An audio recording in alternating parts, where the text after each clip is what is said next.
A towering light green creature with a distinct crimson crest embedded into its forehead stood firmly with a hint of anger shown from its rapidly shifting mandibles.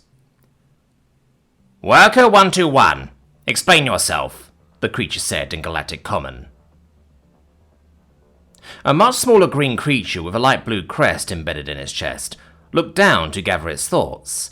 Then after a deep inhale it spoke. "Broodfather, as stated in our initial report, we landed our scout ship at the designated landing zone. It was at the center of a large empty field outside of one of the humans' nests.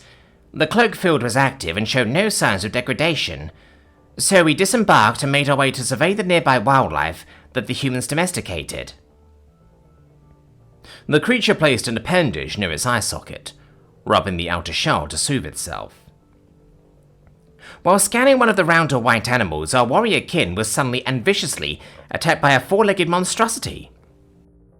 Before he could even react, it ripped into its throat as if trained to do so. Gods, it was terrifying." The creature paused a bit and then took a step forward. It mimicked taking out a weapon from its holster. "I had to shoot it, sir. I know it was against protocol, but it would have gotten me. I shot at it, but all it seemed to do was piss it off more.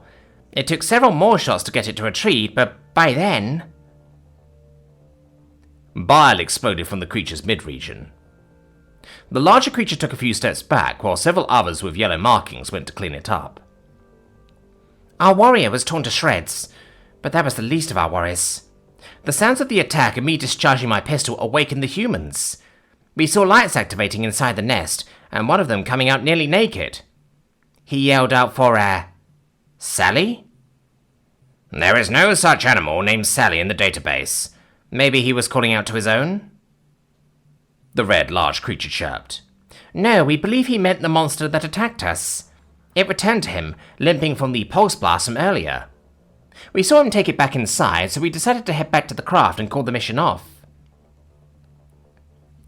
The smaller blue creature started soothing himself again, almost cringing at a potential strike long before it has happened. "Once we neared the landing site, we heard a deep growl, along with multiple pairs of yellow circular eyes that casted a deep light. The ship recognized us approaching and decloaked automatically for us to enter, but that's when those eyes flashed across it, and the loud growling approached. By our calculations, they were going to make it to the craft before us. So we reactivated the craft's stealth and hid in the nearby woods. The humans arrived on top of these large transportation vehicles carrying weapons and hollering. We heard one of them clearly say, 'The fuck was that, George?' The creature jumped and scrambled a bit to the rear, realizing he just yelled at the larger red one. 'Continue, 121. The blue creature spoke again. "One of these vehicles managed to run into our craft, immediately deactivating the stealth on the damaged panels.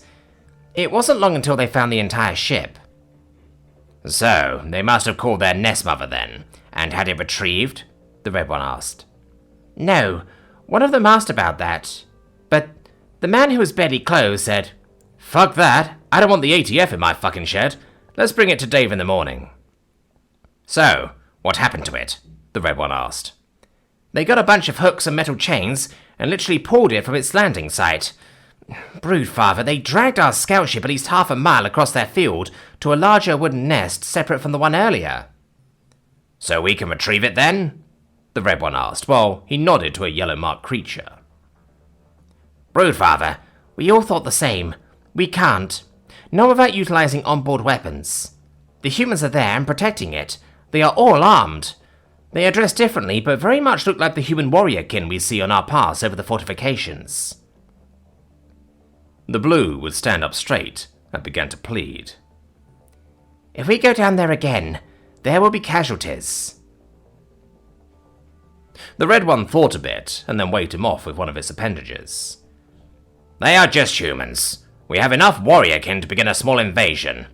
What is a bunch of two-legged hairless apes going to do to us?" The red one turned to a purple-marked creature that has his hands on a couple controls.